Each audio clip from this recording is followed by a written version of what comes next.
Hello మన people, welcome back to our YouTube channel. ఈరోజు special ఏంటో తెలుసా? టమాటా మసాలా. ఇది బగారన్నంలోకి చాలా బాగుంటుంది. కడాయి పెట్టుకొని అందులో కడాయి వేడయ్యాక నువ్వులు, నేను ఒక గుప్పెడు నువ్వులు తీసుకున్నా. దాని తర్వాత కొన్ని పల్లీల తర్వాత ధనియాలు వేసుకున్న తర్వాత నా అందాజ ప్రకారం నేను వేసుకొని బాగా కలుపుకుంటున్నాను. మళ్ళీ కొన్ని నువ్వులు వేసుకోవాలి. ఒక 3, 4, 5 అంత నువ్వులు అయితే బాగుంటుంది.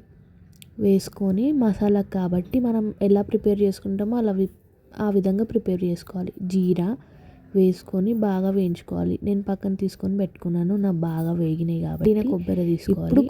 కొబ్బరి తీసుకొని అది కూడా బాగా వేయించుకొని అది కూడా పొడి చేసుకోవాలి.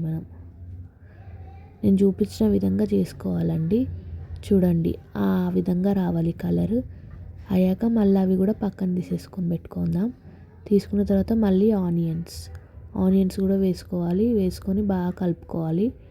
కలుపుకున్న తర్వాత మనం ఇదంతా ఫస్ట్ పేస్ట్ చేసుకోవాలి. ఫస్ట్ కొబ్బరి వేసుకొని పేస్ట్ అయ్యాక మళ్ళీ ఆనియన్స్ కూడా పేస్ట్ అయ్యాక ఇది పల్లీలు ఇవన్నీ వేయించుకున్నాం కదా, అన్నీ వేసుకొని కొన్ని వాటర్ వేసుకొని మంచిగా ఫైన్ పేస్ట్ లాగా చేసుకోవాలి. ఈ విధంగా చేసుకోవాలి. చేసుకున్న తర్వాత ఒక కడాయి పెట్టుకొని 3 స్పూన్స్ ఆఫ్ ఆయిల్ వేసుకోవాలి. 3 స్పూన్స్ ఆఫ్ ఆయిల్ వేసుకున్న తర్వాత జీలకర్ర, ఆవాలు, లవంగాలు, పట్ట, ఆకు ఇవన్నీ వేసుకోవాలి. వేసుకున్న తర్వాత బాగా కలుపుకోవాలి.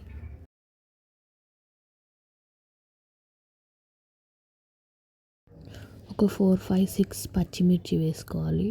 పచ్చిమిర్చి వేసుకున్న తర్వాత నేనైతే ఈ విధంగా టమాటాలని కోసుకుంటున్నాను. మీరు చిన్న చిన్న టమాటాలను తీసుకొని జస్ట్ పైన తొక్క ఉంటుంది కదా, తీసేసి కోసుకుంటే అట్లా కూడా బాగుంటుంది. నాకు పెద్దగా ఉన్నాయి కాబట్టి నేను సగం సగంగా ఇప్పుడు కోసుకున్న టమాటాలని నేను అందులో వేసి బాగా కొంచెం ఫ్రై అయ్యేలాగా చేస్తున్నాను.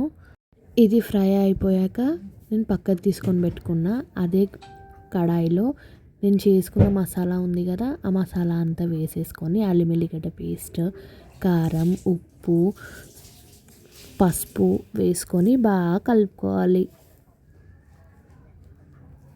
పినవన్నీ వేసి బాగా కలుపుకొని అది మంచిగా అంటే కారం, ఉప్పు అంతా మసాలాకి కూడా పట్టాలి. ఆ విధంగా కలుపుకోవాలి. నీట్గా కలుపుకున్న తర్వాత అది మనకి కొంచెం పేస్ట్ లాగా అవుతుంది. అప్పుడు మనకి అయిపోతుందండి ఇది పేస్ట్. చూసారా, ఈ విధంగా అయ్యింది కదా. ఈ విధంగా అయ్యాక మనము వాటర్ యాడ్ చేసుకొని బాగా కలుపుకోవాలి. కొన్నాక అందులో మనం కొత్తిమీర, పుదీనా, కల్లేమాకు ఇది వేసుకొని బాగా కలుపుకోవాలి. మనం వేయించుకున్న టమాటాలు ఉన్నాయి కదా, అవి కూడా వేసేసుకోవాలండి. ఇప్పుడు వేసుకున్నాం కదా ఆ టమాటా బాగా ఉడకాలండి.